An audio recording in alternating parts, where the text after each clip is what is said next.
today at our Faculty Scholarship Research Series. Um, he is um, our first one in 2026 because our January person couldn't attend. So take it away, Bob. Okay, great. Thank you, Mary, for the introduction, and it's great to see everyone today on Zoom. Uh, so there's a Padlet link that Jim has shared in the chat, and it contains all the resources you'll see here. Here's the QR code, and then the presentation is over here. And then I'll go over some additional resources today including from Dr. Lara Rendon, related to validation theory and its applications in developing learning communities. So I'll talk more about that in a few moments. And so for today, what I'll share in a few moments is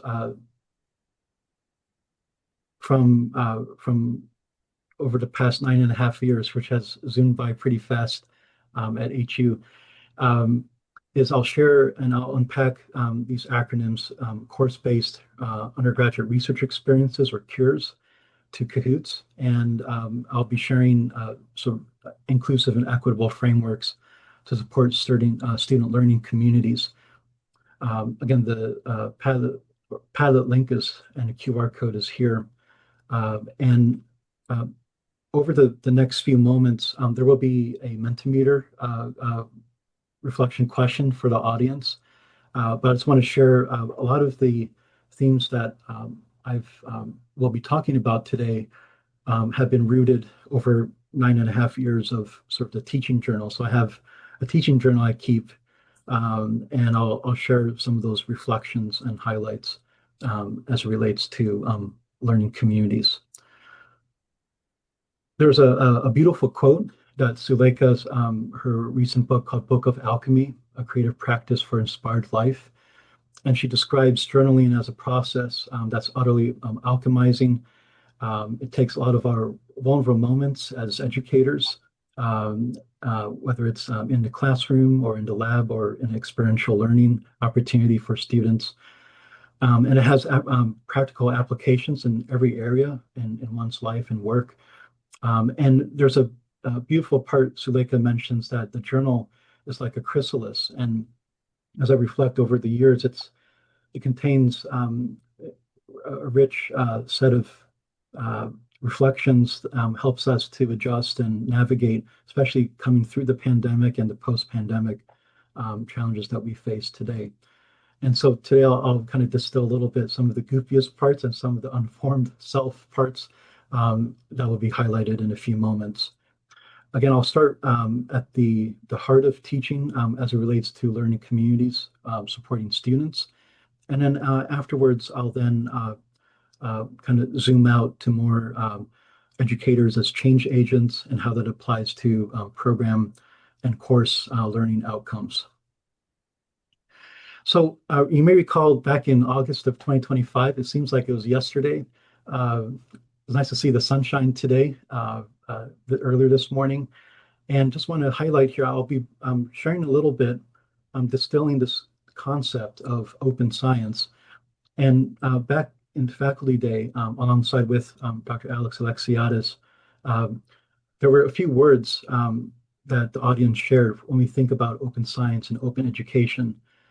There's topics related to inclusion, equity, diversity, collaboration, democratization of learning, public learning. I remember Jim and Gloria mentioned that's also very important, in access, student center. So a lot of these themes, again, I'll be distilling this topic of open science as one of the frameworks in supporting students and learning communities.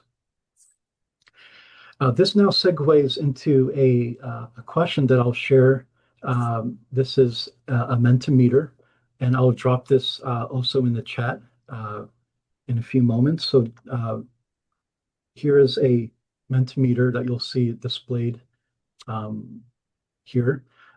And in a few moments, what I'll do is I'll let's give let's say maybe 5 minutes or 6 to 7 minutes. I guess that's my 6, 7 moment today. We'll give a few moments, and you're invited to share your reflections. Again, what approaches do you use to develop a learning community in your classroom or during a mentee's experiential learning or research project?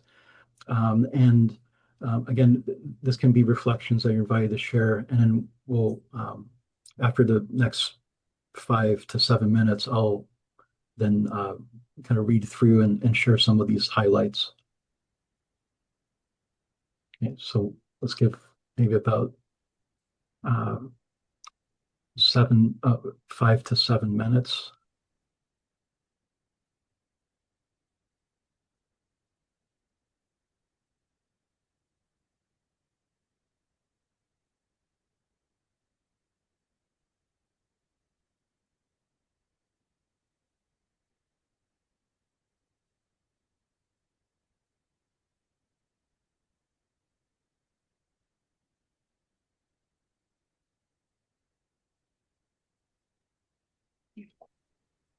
So there's a lot of important themes of small groups, right? Establishing positive relationships, safe environment, right? That authenticity piece, people to know us as educators, right?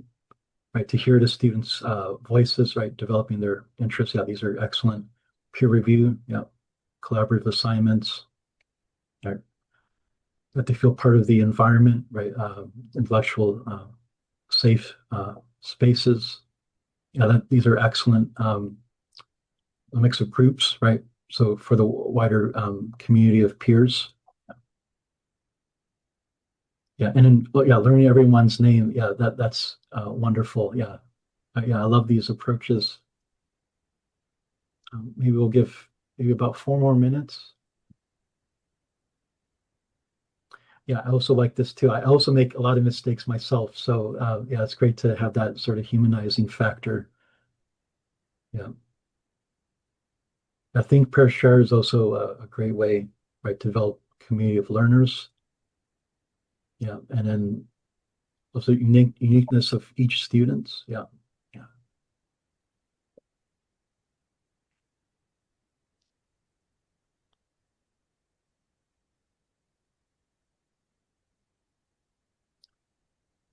We'll give maybe about 3 more minutes.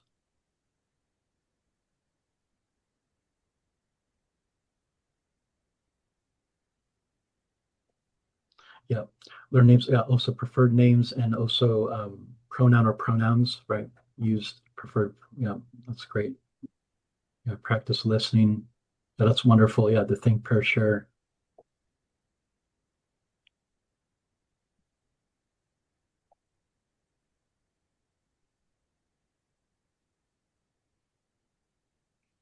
Yeah, I'm also hearing, validating their stories, right? They feel confident in their work. And also the purpose, yeah, transparent assignments. I'm also hearing too, right? Connecting with, casual conversations. Yeah. Let's give maybe 2 more minutes.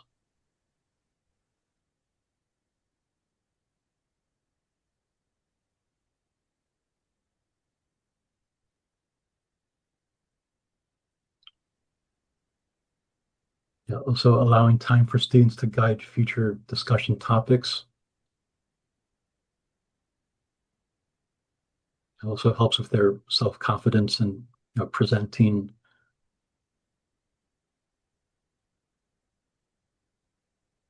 Yeah, yeah, putting things into their own words, right? Demonstrate the power of words, right? Also maintaining the human voice, especially we live in a world of AI now. Right? So yeah, and also that their words have meaning and are worthy. Yeah, those are beautiful. Thank you. Yeah. Um, Maybe we'll give 1 more minute.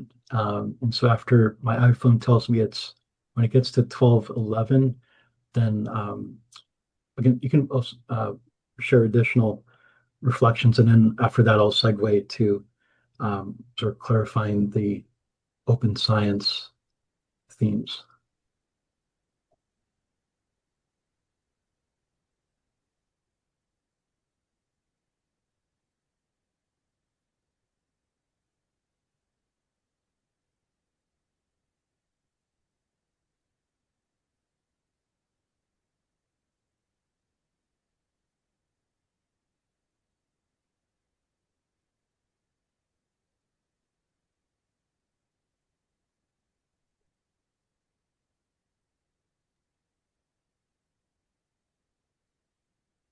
Yeah, there's some excellent points here, reflections of like first class time in pairs, which is great.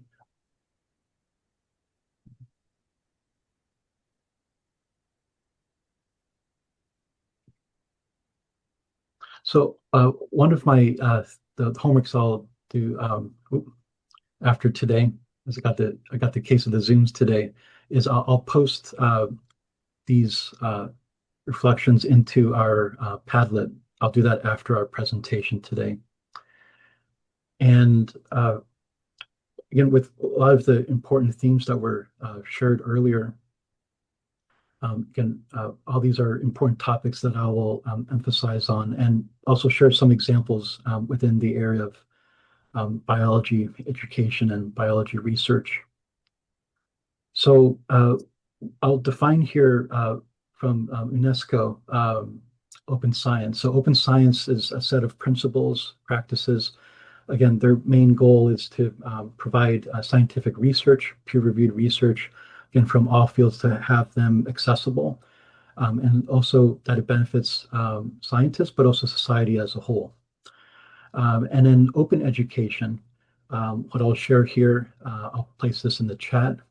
So the acronym called RIOS Institute, and I'll drop this in the chat now. It's called Racially Just, Inclusive, and Open STEM Education Institute, or RIOS Institute. And open education is, again, you can think of it as a kind of like a larger framework from open science. So open education, it's defined as more the radical idea that education should be accessible, affordable, equitable, inclusive, and it's relevant to everyone's pathways, regardless of their background. And so, again, these are sort of two themes that I'll emphasize and share how over the past 9.5 years at HU, how I've integrated that into supporting students in their learning community as relates to scientific inquiry. And there's a nice sort of snapshot here that open science not only includes open scientific knowledge, but also open science infrastructures, open engagement, as well as open dialogue. Okay, and so I'll share a few of these examples over the next few slides. Okay. One of the things, and still to this day, I remember very, it's ingrained in my mind. It's almost 6 years ago. I remember it's around late February and March where we experienced the start of the COVID-19 pandemic. Very challenging time because it completely shattered again my heart because I very much missed the in-person lab mentoring. Everything had to be shifted online, and even now, post-pandemic, with the challenges in terms of the funding climate, uh, we also have to be to pivot and find ways either through private funding to support student research opportunities. One of the themes, and this is from the Mending Education space, I'll kind of share this here. You may recall, I think it was in 2018 or maybe part of 2019, Dr. Karen Gross actually came to give one of a guest talk. And there's a recent article here, and actually I'll just also post this in the chat. As you can see, I got a lot of homeworks on the chat today called Mending Education. So it's finding hope, creativity, and mental wellness in times of trauma. And over this winter break, I also did some readings on this topic. And it really stems from called kintsugi. in Japanese, which means it's for pottery that have been shattered and broken. They're actually glued together in these beautiful sort of gold glue pieces into pottery. And one of the themes that, as I've been reflecting over the past 6 years, and I continue to adjust, is with the challenges of the pandemic and post-pandemic world that we live in now, how can we continue to connect with our community? How can we continue to support advocacy? This is true not just for educators, faculty, also adjuncts, but also the staff. We're all part of a community to support students and one another, and also the mentoring piece. Now, one piece of that is mentoring students in, say, maybe the experiential learning project. And this is true for not only humanities, but also very much too in the sciences. So not only mentoring students, but also peer mentoring of colleagues, right, of faculty and staff. So again, one of the themes that Karen Gross mentions is that in her book, she mentions that in both of these art mending, the messaging is about the creating a new whole with new meaning and to repair that enables transformation and forward movement. And so sometimes the forward movement is hard to see. It's almost like the fog that I'm navigating. But even small steps or even back steps or side steps still provide a lot of meaning as it relates to the mending arts. So again, will be one of the themes that I'll share a few examples of how the mending arts through reflection and journaling have opened my eyes to new areas of growth as an educator, mentor, and advocate. So on the next page here, I'll start with the examples of student mentoring. That'll be the first part. And then afterwards, I'll provide examples of how student mentoring can be connected with collaborative lab and class environments as it is in the life science spaces at HU. And then afterwards, I'll then segue into kind of zooming out as educators as it connects to program and class learning outcomes. I'll focus on the topic related to engaging students in the process of inquiry in life science, but also as educators, how we can see ourselves, educators, also staff, and all as change agents in this larger enterprise, more broadly in education, but I'll provide some examples from the literature in science education. So with that, we'll start with the student mentoring within the life sciences. And I want to also provide a shout out here to the Ross Institute for Student Success. I know Dr. Gilmer had mentioned these, and I'll post this here. Dr. Ross has an excellent book that's Breakthrough Strategies over down here on the page. And this is just a snapshot from the Ross Institute for Student Success, where she mentions, and these are very much relevant today, strategies for engagement, strategies to promote sense of well-being, strategies to engender confidence, and also strategies to build a vision for the future. And so I'll focus these two sort of interlocking pieces, student mentoring and also creating a collaborative learning environment for all students. And specifically, I'll provide some examples of how we can link the framing of classroom as a community. I know many have shared some beautiful examples earlier in the Mentimeter. And then also connecting this to journaling, right, for students to develop confidence and deeper thinking, along with developing students their own ideas, right, inner academic ideas as producers of knowledge. And then this third part from strategies to build a vision for the future, which is how we can engage students as reflective scholars in their own discipline. So whether that be in history or in social work, psychology, life science, for all pathways. And so I'll share a few sort of vignettes of examples of these. And then Towards the end, I'll then link this to how that informs program and class learning outcomes, and then how, as educators, how we can be change agents in our own disciplines and also cross disciplines. So I'll provide one example here. Dr. Ricardo Valdez, this is over 9.5 years when I first started at HU, where I met Dr. Valdez, and in his uh,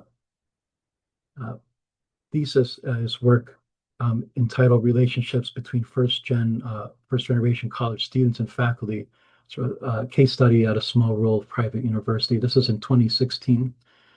And then in his work, he highlights important theme from Dr. Laura Rendon. You'll see this in the Padlet. I'm just kind of zooming in here, one example. And this was also mentioned a little bit earlier relating to validating students' voices. I would extend this validating students in the classroom or in experiential learning opportunities in the lab settings. And these are some examples that Dr. Rendon shares in her paper. This is back in 1994, long time ago, but still very much relevant today. And one of those themes include, I'll just highlight here, learning, active learning techniques, collaborative learning, could be field trips, for example, in environmental sciences, ecology. Um, there was also mentioned earlier, I remembered in the Mentimeter, right, faculty student interact, also outside the classroom, and students working in teams, they're encouraged to share information or produce information as scholars. And this is also another one here. Teachers may be learners, but learners may also be teachers. And so that's another theme that came up. And so that's really at the crux uh, of this faculty-student relationships. And so that's building off of Dr. Rendon's validation theory. Sometimes this is referred to as self-efficacy, or the ability for or one's belief to successfully perform. It could be a specific task or a specific situation.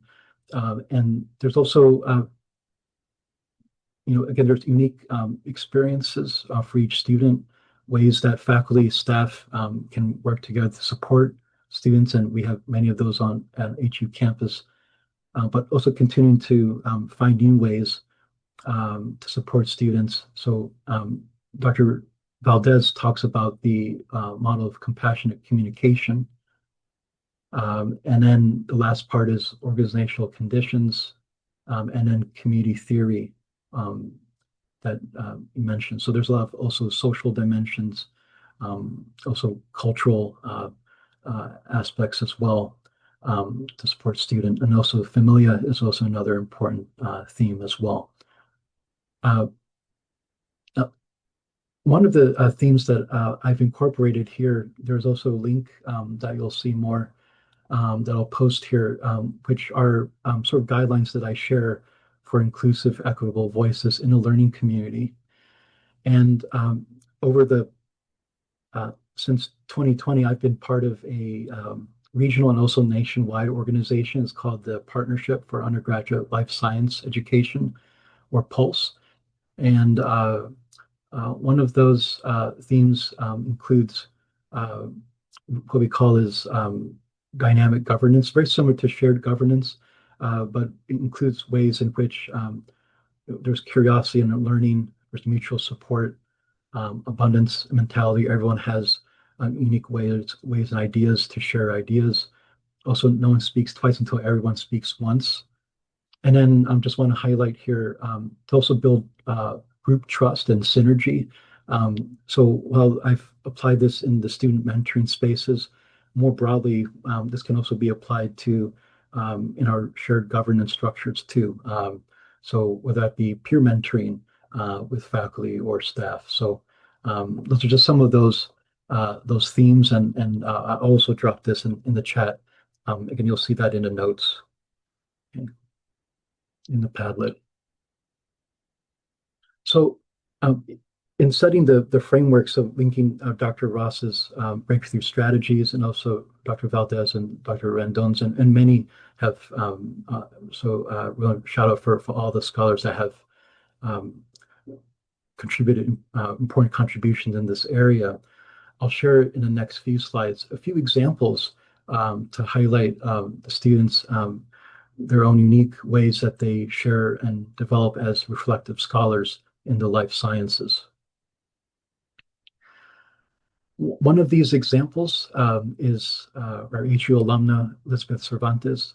And one of the themes is I remember she mentioned during mentoring sessions that she has a deep passion in cancer research.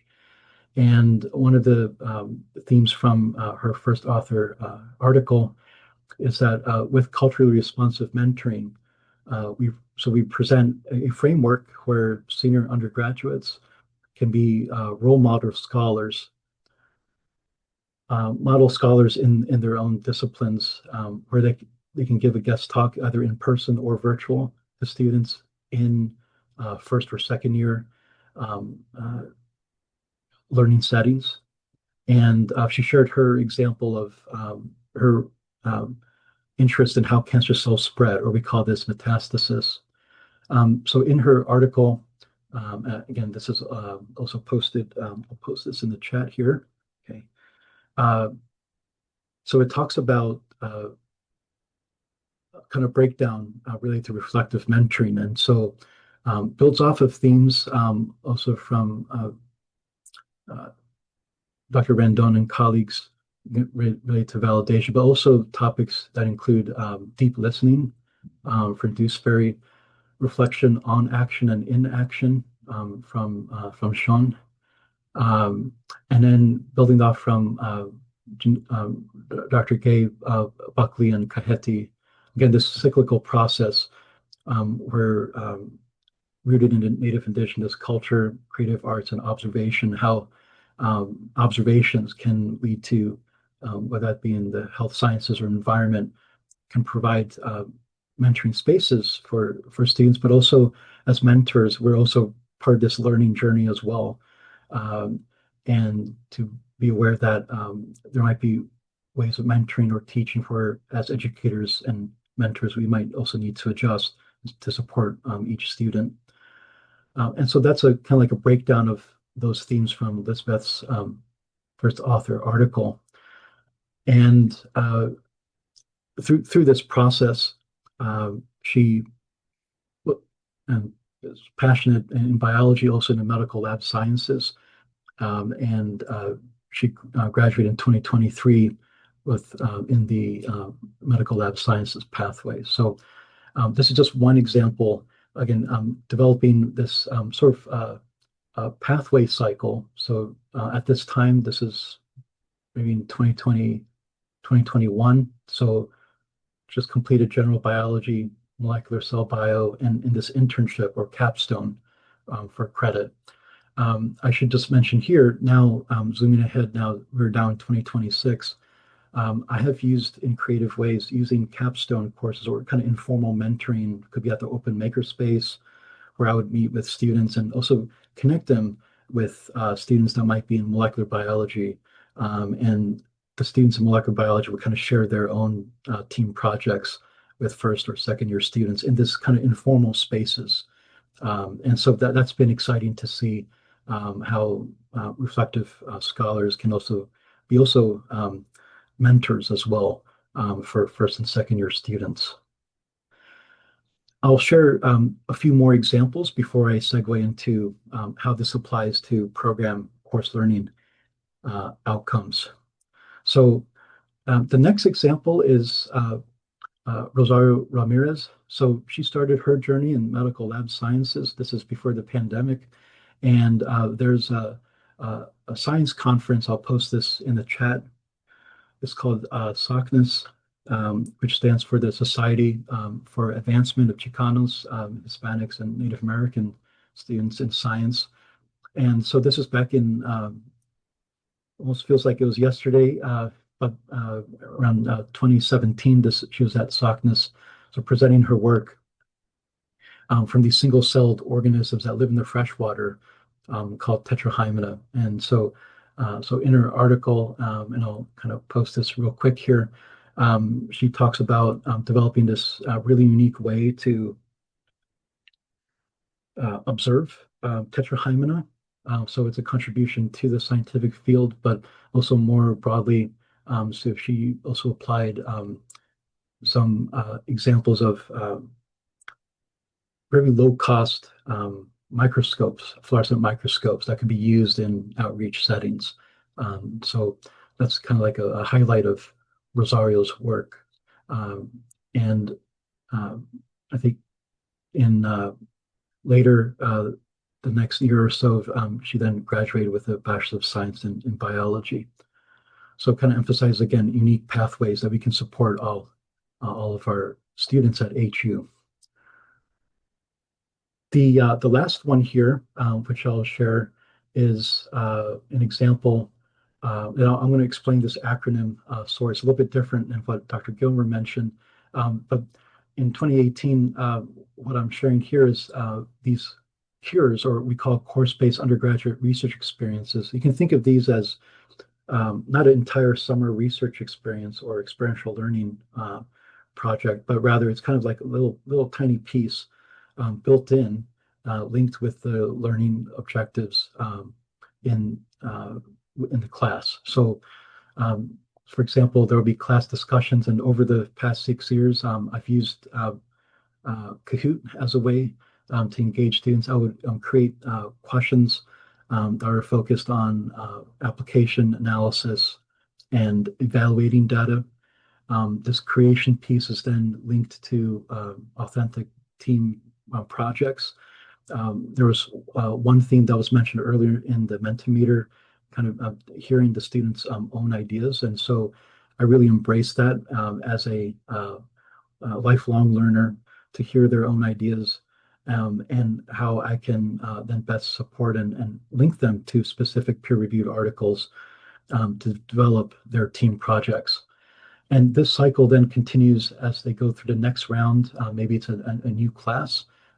So from general biology, they might progress to molecular bio, or students that enter into nursing pathways. They can also build off and develop those ideas when they take, say, anatomy or physiology. And so this cyclical process can be built in year round. And now I'm going to go over in this link here what I mean here by SOAR. So this is now, I've included this in the chat. You can follow along, but the SOAR acronym basically stands for that spiral curricula and process of inquiry. So that's the first one here. And then the O is for observations. So from the team projects in the course-based research experiences or cures. And then the A here centers on the affective learning piece within active learning settings. So this includes both in the classroom. Sometimes the students that generate class data or student data from the lab, we would go over an example data analysis in class. So there's a cyclical piece that I incorporate in both class and lab. There's also another part for affective learning. I don't have time today, but in the first 2 weeks in, say, general biology 111, we go through sort of snippets of videos that, like Dr. Jarvis or Dr. Ramirez, for example, they share how their own journeys that might include the arts, the music, and photography, how that impacts the lives of scientists. And so we go through sort of like a round of reflections, and how through moments of vulnerability, we can also see new opportunities ahead. The last one for the SOAR is the R. So research proposals that we use as a way to connect ideas that students develop in the lab.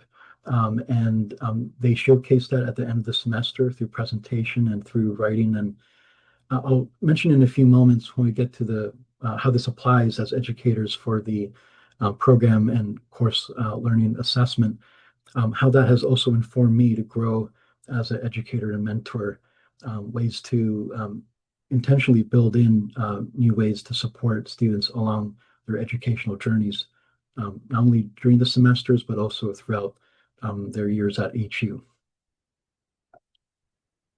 I'm going to pause here for a moment. I know it's a little bit of a mouthful, but I'm going to pause here for a few moments to see if there's any additional maybe questions. You can post that in the chat, and then I'll return back to this after I conclude with the change agents piece.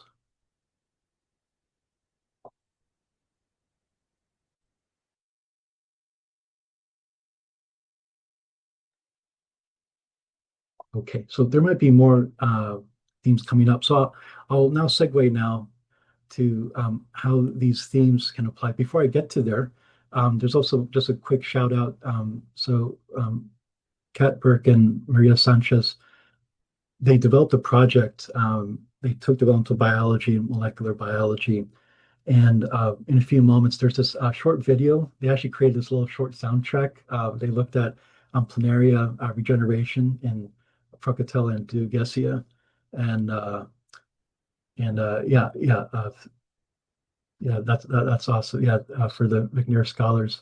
So now I'm going to play real quick their short video. I won't play the whole thing, but just a couple seconds.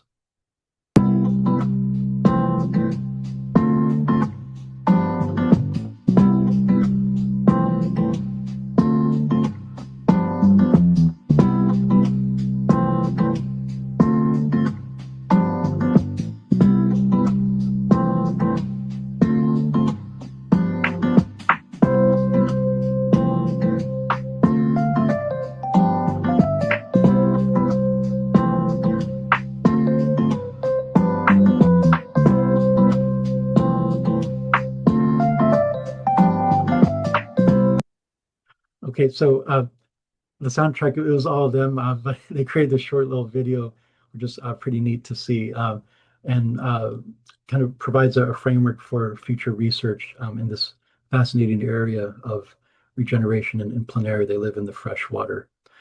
Um, so I'll kind of highlight here over the next maybe 5 to 8 minutes that within the life science space, there's a document back in 2011 called Vision and Change. And recently, in 2019, there's a bioskills guide. Again, you'll see that in the Padlet. And I'll just kind of summarize that. They provide sort of 5 overarching themes in biology. And those are then woven and help us to develop as life science educators, not only the program learning outcomes, but also the course learning objectives.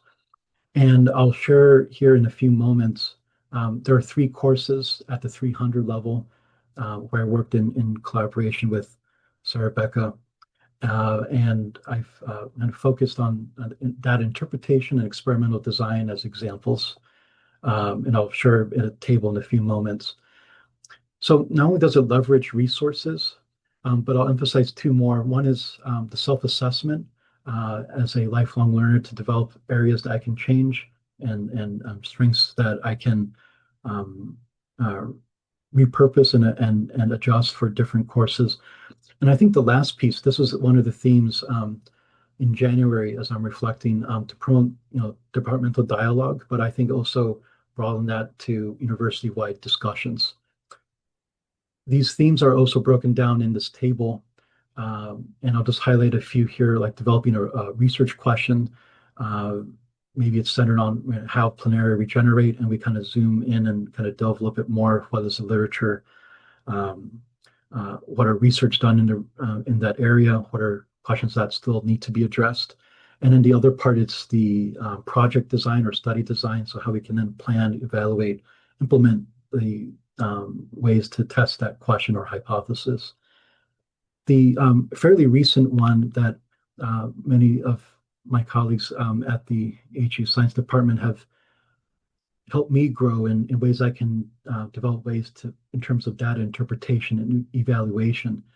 And there's an example, I won't go through due to time, that interpretation rubric that is still a work in progress, but just want to thank Jim for the sort of the rubric guidelines, which has been super helpful.